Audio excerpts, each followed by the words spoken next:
ഒരു കുഞ്ഞു ഷോപ്പിങ്ങിന് പോവാണ് കേട്ടോ ഞങ്ങളെല്ലാവരും. ഞാനിവിടെ വന്നതിൻ്റെ മൂന്നാമത്തെ ദിവസമാണ് നമ്മൾ വാറിൻ്റെ ആ ഒരു ഭീഷണിയിലേക്ക് എത്തിച്ചേർന്നത് കേട്ടോ. അതുവരെ വളരെ സ്മൂത്തായിട്ട് കാര്യങ്ങൾ പോവായിരുന്നു. അതുകൊണ്ട് തന്നെ ഭയങ്കര ഹാപ്പി ആയിട്ട് പോവാണ് കേട്ടോ. നമ്മുടെ നാട്ടിലെ നെസ്റ്റാണോ അതോ ഇവിടുത്തെ നെസ്റ്റാണോ കൂടുതൽ ഒരു എന്താ പറയുക ഷോപ്പിംഗ് അനുഭവം തരുന്നതെന്നൊക്കെ ഉള്ളൊരു ക്യൂരിയോസിറ്റി. അപ്പോൾ അതിൻ്റെ പേരിൽ നെസ്റ്റോയിലേക്കാണ് കേട്ടോ നമ്മളിത് സാധനങ്ങൾ മേടിക്കാനായിട്ട് പോണത്.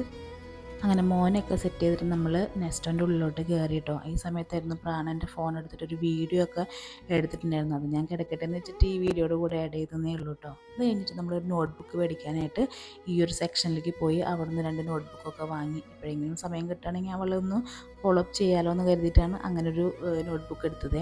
അത് കഴിഞ്ഞിട്ട് നേരെ ഇവൾക്ക് ബിസ്ക്കറ്റ് വേണമെന്ന് പറഞ്ഞു. അങ്ങനെ കുറേ ബിസ്ക്കറ്റ് കണ്ടപ്പോൾ എന്താ എടുക്കേണ്ടതെന്നുള്ളൊരു കൺഫ്യൂഷൻ കാരണം കൊണ്ട് കുറേ തപ്പി നടന്നിട്ട് അവസാനം ഒരു ബിസ്ക്കറ്റ് എടുത്തു കിട്ടും. അത് കഴിഞ്ഞിട്ട് നമ്മൾ നേരെ ഫ്രൂട്ട്സ് ആൻഡ് വെജിറ്റബിളിൻ്റെ സെക്ഷനിലേക്കാണ് പോയത്. അവിടെ ഞാൻ ഈ ഒരു പേരയ്ക്ക കണ്ടപ്പോൾ എനിക്ക് ഈ അതായത് എൻ്റെ ചെറുപ്പത്തിൽ ഞാനൊക്കെ ഒരുപാട് കഴിച്ചിട്ടുള്ള ഒരു സൈസ് പേരയ്ക്കായിരുന്നു അത്. ഇപ്പോൾ ഒന്നും നമ്മുടെ നാട്ടിൽ കാണാനില്ല എന്ന് തോന്നുന്നു.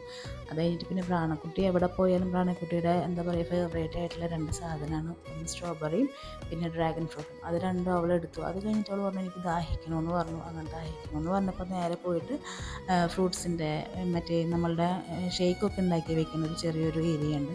അവിടെ നിന്ന് ഏതോ ഒരു അവക്കാഡോ ഷേക്ക് എടുത്തിട്ട് കുടിച്ചിട്ട് പറയുകയാണ് അതിൽ മധുരമില്ല എന്ന്. ഇഷ്ടമായിട്ടൊന്നുമില്ല.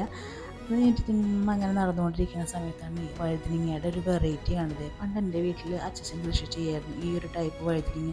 ഈ വഴുതനങ്ങ ഞാൻ നാട്ടിലിപ്പോൾ കാണാറില്ല. അതുകൊണ്ടൊരു കൗതുകത്തിന് വീഡിയോ എടുത്തൊന്നേ ഉള്ളൂ കേട്ടോ. അത് കഴിഞ്ഞിട്ട് പിന്നെ എന്നെ എന്താ പറയുക ഭയങ്കരമായിട്ട് അമ്പരിപ്പിച്ചിട്ടുള്ളൊരു എന്താ പറയുക പച്ചക്കറി, അതായത് ഇലവർഗ്ഗമാണ് കേട്ടോ ഇത്.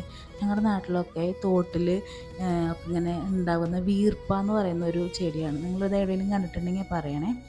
അതെല്ലാം കഴിഞ്ഞിട്ട് പിന്നെ നമ്മൾ എന്താ പറയുക കുറേ സാധനങ്ങളൊക്കെ മേടിച്ച് ബില്ലിംഗ് സെക്ഷനിലേക്ക് വന്നു കേട്ടോ. ബില്ലിംഗ് സെക്ഷനിലേക്ക് വന്നപ്പോൾ എവിടെയും പ്രാണ ചെയ്യുന്ന അതേപോലെ തന്നെ കുട്ടികളെ അട്രാക്റ്റ് ചെയ്യാനായിട്ട് ഒരുപാട് ചോക്ലേറ്റ്സ് വെച്ചിട്ടുണ്ടാവില്ലേ. അവിടെ നിന്ന് ചോക്ലേറ്റ് എനിക്ക് വേണമെന്ന് പറഞ്ഞിട്ട് എടുത്ത് വെച്ചിട്ടുണ്ടായിരുന്നു. അപ്പോൾ ഞാൻ ചോക്ലേറ്റ് എടുക്കരുതെന്ന് പറഞ്ഞതിന് അമ്മ അത് പറയരുത്, എനിക്ക് ഇച്ചിമ്മ വാങ്ങി തരുവാണെങ്കിൽ അമ്മ സമ്മതിക്കണേന്ന് പറഞ്ഞ് അവൻ്റെ അടുത്ത് സമ്മതം മേടിച്ചിട്ട് അങ്ങനെ ആ ചോക്ലേറ്റ് മേടിച്ച് സാധനങ്ങളും മേടിച്ച് ഞങ്ങളതാ വീട്ടിലേക്ക് തിരിച്ചു പോവാണ്.